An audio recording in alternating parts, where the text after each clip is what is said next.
Je, unajua saratani ya koo mara nyingi huanza kimya, lakini dalili zake zinaweza kuonekana mapema. Ni vizuri kuzitambua dalili za saratani ya koo mapema ili kuchukua hatua za matibabu mapema kabla ya ugonjwa haujakuwa mkubwa. Zifuatazo ni dalili za saratani ya koo. Moja ni kuhisi maumivu ya koo yasiyoisha. Maumivu ya koo yanayodumu wiki kadhaa bila kupona hata baada ya kutumia dawa za kawaida. Kukohoa kila mara au kikohozi chenye damu.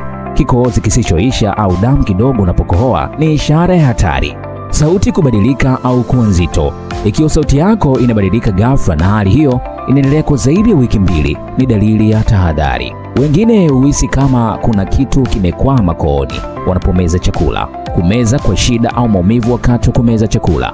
Maumivu na ugumu wakati wa kumeza chakula au maji vinaweza kuwa ishara ya awali ya saratani ya koo.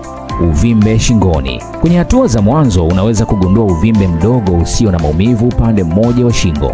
Na mwisho ni kupungua uzito bila sababu maalum. Saratani nyingi ikiwemo ya koo husababisha kupungua uzito haraka bila kubadilisha ulaji. Chukua hatua. Kama unapata dalili hizi kwa muda mrefu, usipuuze. Nenda ukapata uchunguzi mapema. Saratani ya koo ikigunduliwa mapema, matibabu yake huwa na mafanikio makubwa. Kama wewe ni miongoni mwa watu wenye dalili hizi, usisite kuwasiliana nasi Tanlink Medical Tourism Agency kupitia namba zetu 0786333464 na 0763363464.